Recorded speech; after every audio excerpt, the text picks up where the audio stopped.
భక్తులు తిరునామాలు పడి చెప్పి అష్టాది వర్ణాలందరూ కూడా దిగువ తిరుపతికి చేరుకొని బంగారు లక్ష్మీ తిరుపతమ్మను అనిగల నగరములో బంగారు ఉయ్యాలలో పొరటబెట్టి ఇళ్ళకు వారు వెళ్ళిపోయారటయ్యా.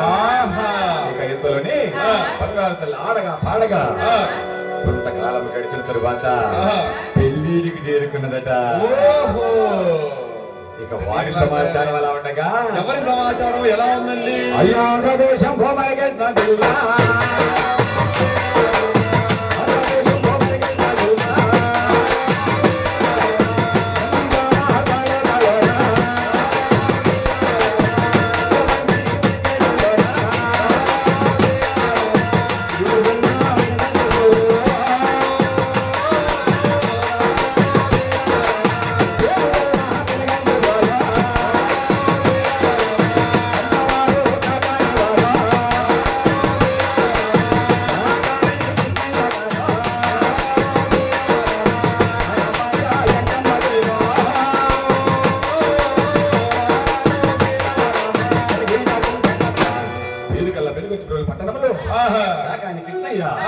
ఆయన భార్య వెంకమ్మదేవి వారి ఆస్తి వాసులైనా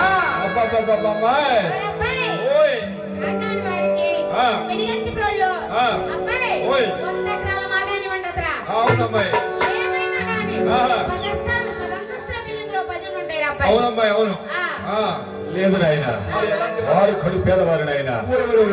ఒక పూట తింటే 2 పూటల వస్తువులుంటారు. అయ్యయ్యో అలాంటి వారికి సంతానం ఏమనగానైనా 7 కొడుకులు 10 మంది కూతుర్లై ఉంటారా? అవునమ్మాయి లేదు నాయన వారికి 2 కుమారులు. పెద్దవాడు మల్లయ్య చిన్నవాడు సిరిగలపయ్య. ఒకనొక రోజున కాకాని కృష్ణయ్య గారి పుట్ల బాగుండగా మల్లయ్య వద్దకు వచ్చి ఒరే మల్లయ్య ఈ జంగిలి పదిగొట్టును ముని ఏటి కొట్టుకు తోలుకొని వెళ్ళరా అన్నట. మాటలు విన్నటువంటి మల్లయ్య అలా ముని ఏటి తప్పు పోస్తూ ఉండగా తన 7 వారు చూడు వారు చూసామనుకుంటున్నారయ్యా. దూరంగా వస్తున్నాడు చూసావా? చేతులు ముళ్ళు కదా, ఒక మేసాలు కోడిగుండేసుకొని కూర్చొని ఉన్నాడు. కోడిగుండేసుకొని కూర్చున్నాడా? 2 చెవులు శాటర్ లాగా పెట్టుకొని ఎవరంటావు? కనబడుతున్నాడా? నాకైతే బాగా కనబడుతున్నాడు అబ్బాయి. ఈ కింద కనబడు, ఈ ఊరేగా అందరూ బాగానే కనబడతారు. మా ఊరు పెద్ద గురుసామంటారా అబ్బాయి? నాకైతే కనబడుతున్నా, నీకేమైనా కనబడుతున్నారా? కాకాని కృష్ణయ్య గారు అబ్బాయి మల్లయ్య వచ్చేది.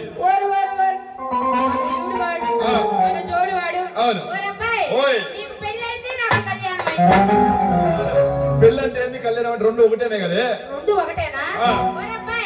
నీకు పెళ్ళైంది, నాకు పెళ్ళైందిరా. నీకు 4 పుట్టారు, నాకు 6 పుట్టారు అబ్బాయి.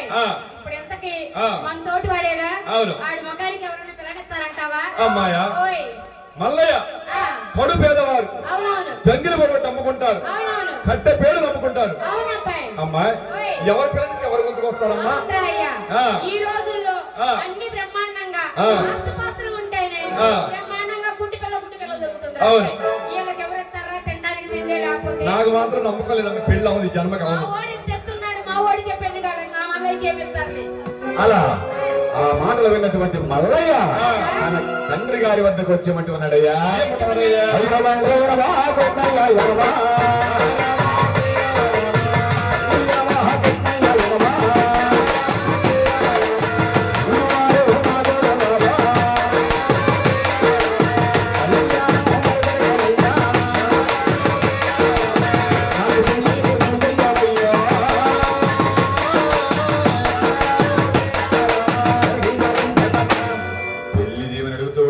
మల్లయ్య మాటలు విన్నటువంటి కృష్ణయ్య చూడురా మల్లయ్య, నాన్నగారు మనం కడు పేదవారం కదా. అవునండి. ఎవరింటికి వెళ్ళి పిల్లలు అడగమంటావు? నాన్నగారు తూర్పు పడమర ఉత్తరం దక్షిణం ఈ 4 దిక్కులలో ఏ దిక్కుకైనా వెళ్ళి మనకు దగ్గర సంబంధం ఉంచుకురండి. పిల్ల ఎట్టున్నా సరే, గుంటేనా గుంటేనా నడిచేనా పిచ్చిదేనా ఇచ్చినా మంచి పెట్టుకున్నా ఎట్లా పెళ్లి చేస్తున్నా అంటే ఆడదైతే సరే గాడిదైనా పర్లేదంట. అమ్మాయినే చూసి చేసుకుంటా. మాటలు విన్నటువంటి కృష్ణయ్య ఈ విధంగా బయలుదేరి విడుచుకున్నాడయ్యా.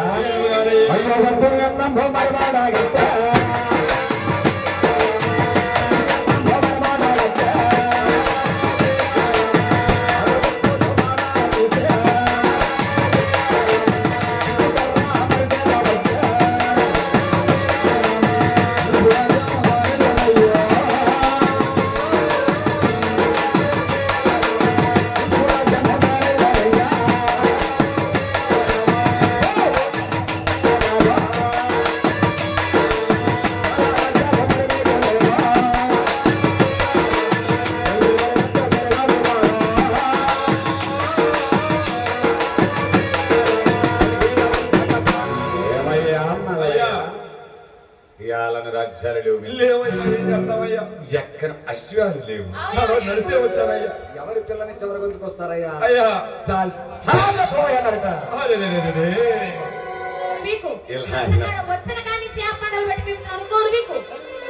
ఇలా 4 దిక్కులు చూసినా కానీ ఇదే మాట్లాడను ఆయన. మరి మా గురువు గారు వెంకటేశ్వర రెడ్డి గారు ఈరోజు మొట్టమొదటిసారిగా మాకు ఫోన్ చేసిన వ్యక్తి సుభాష్ని వాళ్ళు అడిగిన వెంటనే, అంతే కదా సుభాష్ని గారు, మొట్టమొదటిసారిగా ఫోన్ చేసిన వ్యక్తి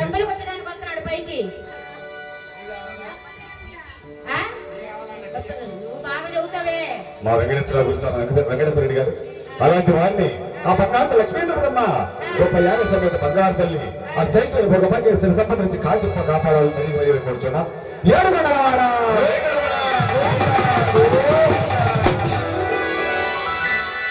అలా బయలుదేరి వస్తూ ఉండగా కనగంటి రామయ్య గారు అలా బయలుదేరి వస్తూ ఉండగా ఎవరి ప్లానించి వాళ్ళ గుర్తుకొస్తారయ్యా అన్నారట. ఇక చేసేదేమీ లేక కాకాని కృష్ణయ్య గారు వెనుదిరిగి వస్తూ ఉండగా నీని వారి పాలెం అనే గ్రామం కనిపించిందట. ఈ గ్రామంలో కూడా వెళ్ళి వద్దాం కదా అని చెప్పి అలా దూకినేని వారి పాలలోకి వెళ్తూ ఉండగా కనిగంటి రామయ్య గారు చూసామనుకుంటూ ఉన్నారయ్యా. నడియండాకాలం రోజుల్లో అవును కాళ్ళగా చెప్పులు లేకుండా అవును నెత్తిన పైమంచి లేకుండా వస్తున్నాడు. అసలు ఈయనెవరు విషయం కనుక్కోవాలి. ఏమిటండి అసలు ఎవరు మీరు ఏ ఊరు ఏంది కాళ్ళకి చెప్పులు లేకుండా నెత్తిన పైమంచి లేకుండా ఇటు వస్తున్నారు? అయ్యా నా పేరు కాకాని కృష్ణయ్య, నా భార్య యక్కమ్మ. పేరు కదా పెనుగొచ్చుకోడు గ్రామం. అవును ఏ పని వస్తున్నావయ్యా నువ్వు? పెళ్లి పని మీద వస్తున్నాను ఆయన. అయ్యో అబ్బాయ్ నాగాలబ్బాయ్ మా పెద్దబ్బాయి నువ్వు అడుగుతున్నాడు చూడు. నాకన్నీ డబ్బు డబ్బు డబ్బు మా పెద్దబ్బాయి మల్లయ్యకు. అవును కాకాని వారు అంటున్నావు. అవును బాగానే ఉంది. పెరిగించు అంటున్నావు. అవును బాగానే ఉంది. పెళ్లి అంటున్నావు. బాగానే ఉంది. అవును బరువు కట్టలు ఏమాత్రం అడుగుతున్నారయ్యా? ఉంటాడు 70 కిలోలు సుమారుగా ఉంటాడు. బరువు అంటే ఆ బరువు ఆయన మరి బరువు కట్నాలు కానుకలు ఏమడుగుతున్నారని పిల్లనిస్తే చాలు ఊరుకోవయ్యా. ఏమిటో ఈ రోజుల్లో పెళ్లి చేయాలంటే కన్ను లేకపోతే 4 లక్షలు, కాలు లేకపోతే 10 లక్షలు అడుగుతున్నారు. మీ అబ్బాయికి అసలు ఉండయో లేవో ఏమో లేవో అర్థం కాదు. మా అబ్బాయి రూపాయల మన్మధుడు. ఇది ఆ అబ్బాయి కాదు. మేము కడు పేదవారం కదా నాయన, అందుకని కడు పేదవాడు కాబట్టి మీరు కట్నాలు కానీ వద్దంటున్నారు. అవును అలాగైతే ఇక్కడ కూర్చోండి. వెళ్ళి అలాగే ఊళ్ళో మంచి సంబంధం ఉంది, అలాగే తీసుకొని వస్తా. అలాగే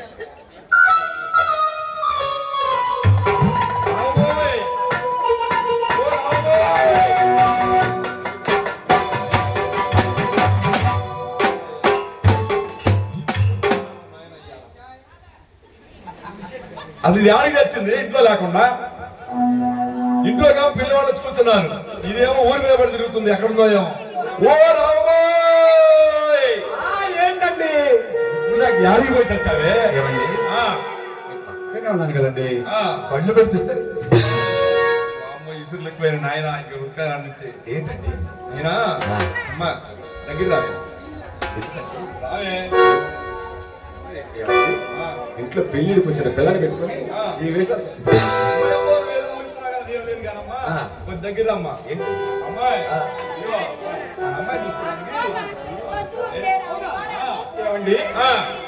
మరి ఇంకొచ్చిన నేను ఎప్పుడన్నా పోయి చూసొచ్చానండి. నాకేమన్నా తెలుసంటే అవునండి, ఎలా ప్రతి విషయాన్ని నవ్వుతుంటారు. ఊళ్ళో ఉన్న అమ్మల అక్కలందరూ కూడా మొగుడు ఇంట్లో పెట్టి పదారి కదా నన్ను అంటున్నారు. అమ్మాయి తీసుకురా సరేనా?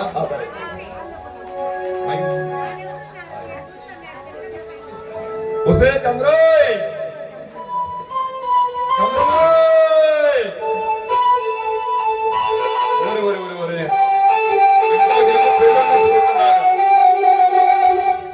ఇదేమో యాడికి పోయిందో ఏమో అర్థం కావట్లా. మన పిల్లలకి ఏం చెప్పాలో ఏమో.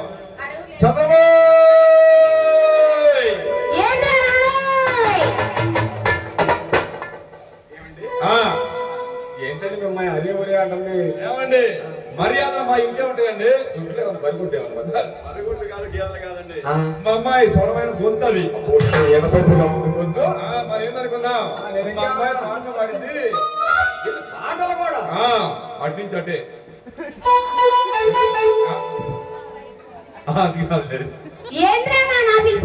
వస్తే నీ దుంపదగా పుణ్యపడతా రాది చేస్తావే మర్యాద నానా. చూసావుగా ఏమంటున్నాను. అయినా గాని నాన్న పట్టుకొని ఏరా రారా పోరా అనొచ్చంటే మర్యాద నేర్పించా, నేను మర్యాద పాటిస్తాను. సరేలేగానమ్మా. ఏంది అడుగుతున్నా ఎప్పుడానా? ఏంద్రా నానా పిలిచావు? అమ్మాయి నిన్ను చూడటానికి పిల్లోళ్ళు వచ్చారు. పిల్లోళ్ళ? నన్ను చూడటానిక? అవును నానా నీ పిచ్చి గాని పిల్లోళ్ళు రాని ఎప్పుడు నా అన్నం చూసి పాడిపోయింది ఎప్పుడు?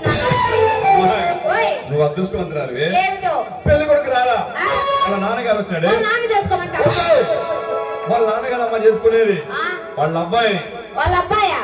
అయినా గాని ఇప్పుడు దాకా ఆడికి వెళ్ళావు నువ్వు. నానా నేను రాజే మా గురుమాత ఉంది.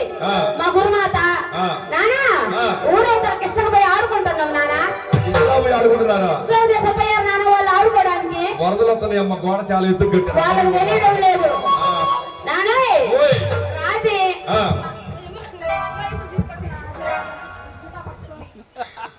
నానే పాటలు నేర్పిస్తాను. ఏటట్టు దేశం పోయింది నాన్న. ఏం పాటలు నేర్చుకున్నారే? శనక్కాయలన్నీ తిని పాటలు నేర్పిలేదు నాన్న.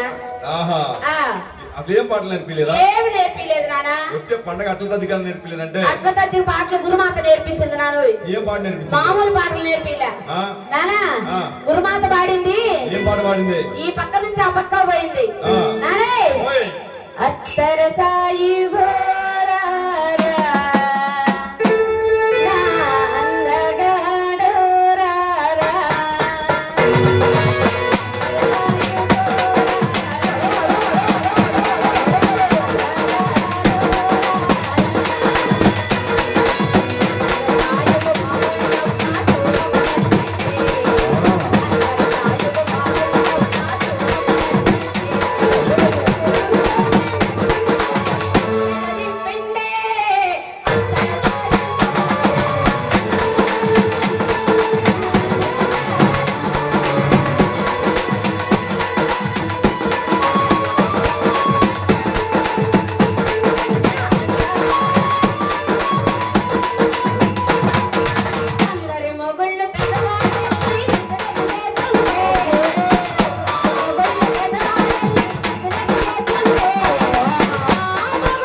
ఏదో సాంప్రదాయబద్ధంగా పెళ్లి కొడుకు వస్తే మంచి మంచి పాటలు కాదు, ఇట్లాంటి పాటలు పడితే పెళ్లి చేసుకుంటారండి.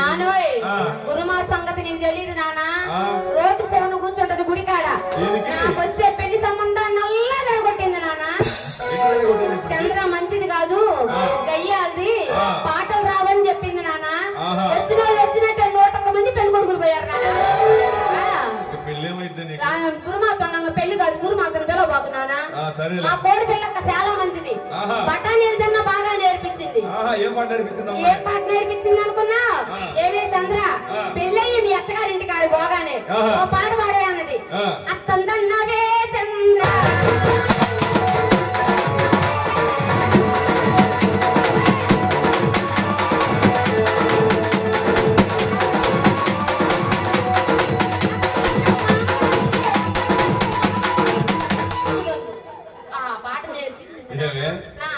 అత్తగారింటికి వెళ్ళిన తర్వాత సాంప్రదాయబద్ధంగా తల్లిదండ్రులుగా చూసుకోవాలి కానీ అత్తనే మామని అన్నేది కోడి పిల్లక్క చెప్పింది నానా అమ్మోలు ఏం చెప్పింది అదే పాట పాడమని చెప్పింది అమ్మ అక్కడ వద్దులే గాని వాళ్ళు మంచోళ్ళు కదమ్మా వాళ్ళతో ఉంటే పెళ్లి కదమ్మా మరి ఎవరితో ఉండమంటావు నానా మీ ఆయనతో మా ఆయనతోనా నాకేంగా పెళ్లే చేయలేదు సచ్చినోడా చేతలకి రమ్మంటారు ఈ రోజు ఇప్పుడు ఎందుకు పిలుస్తున్నాను నన్ను నిన్న పెళ్లి కొడుకు వచ్చాడు చూసి చెప్పాక సంబంధం వచ్చింది ఈ రోజు పెళ్లి కుదిరి పెళ్లి చేసావా నీకు మంచిదే పెళ్లి కుదరలేదా పెళ్లి కొడుకు నాన్నకు నేను నచ్చలేదా నీ దినం చేసుకో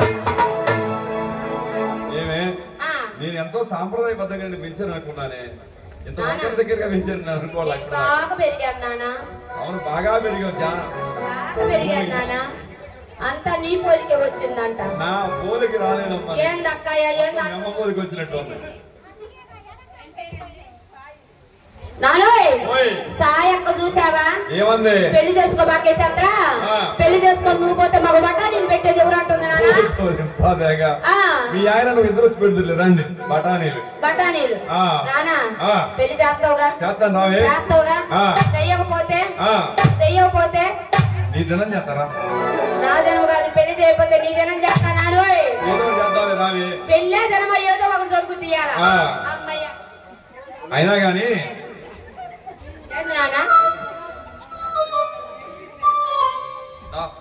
ఏందో చెప్పు నాన్న ఏం లేదు ఏందో సందేహం వచ్చింది నాన్న ఏమి సందేహం చెబితేనే నేను లేకపోతే నుంచి అయినా గాని ఆ డ్రెస్ ఎవరు కుట్టారా నీకు నాన్న ఊరు కుట్టారంటవా మా సాయి అక్క కుట్టేసుకొచ్చింది పొయ్యి చంద్ర చంద్ర నీకు పెళ్లి సూపులు కొత్తండ్రే మంచిగా కట్టుకోయాను మా సాయి అక్క కుట్టేసుకొచ్చింది నాన్న చూసావంటే మీ సాయికి నువ్వంటే అంత ప్రేమ ఉందో నానోయ్ రవణక్క పూలు పెట్టింది నాన్న నేను బాగా పెట్టుకుంటే రవణక్క పూలు బాగున్నానా ఎట్ట పెట్టిందో బాగా పెట్టిందమ్మా బాగుందా చాలా బాగుంది సాయి అక్క రవణక్క ఇద్దరు కలిసి రెడీ చేసాడు నాన్న పెళ్లి చేస్తావని బాగుందా నీ సేర నాకు ఇచ్చి నా సేర తీస్తే కాదక్క పెళ్లి చేస్తున్నావుగా నీ తలతల్లాడుతుందక్క నాది తలతల్లాడట్లేదక్క అమ్మాయి బాగుందా నానా వచ్చానా చేస్తావుగా ఇప్పుడు ఈ నుంచి వెయ్యాలంటే ఒక పావు గంట ఏం తీసుకొస్తా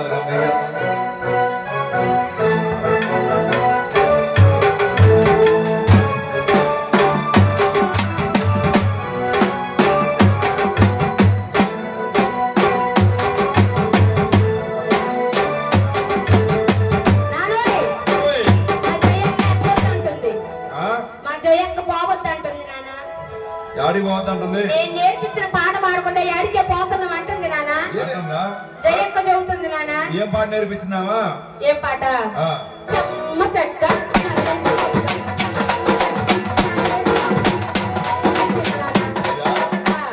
పనికొచ్చింది పైకి రమ్మా కొట్టి కొట్టి చెమ్మ చెక్క భూమిలోనే ఉండిపోయిందమ్మా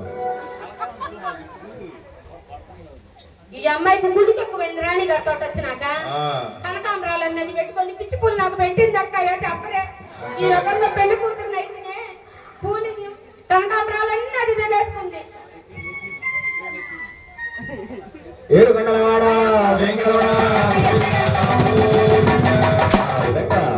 మల్లయ్య చంద్రమ్మ కళ్యాణం అయినట్టు కానట్టు జరిగిపోయిందట అంతలోనే ఆ కాళీకృష్ణయ్య గారు కనిగంటి రామయ్య గారి దగ్గరికి వచ్చి బావగారు ఏంటి బావగారు నువ్వు సరే అంటే మా అమ్మాయిని మా అబ్బాయిని మా కోడలని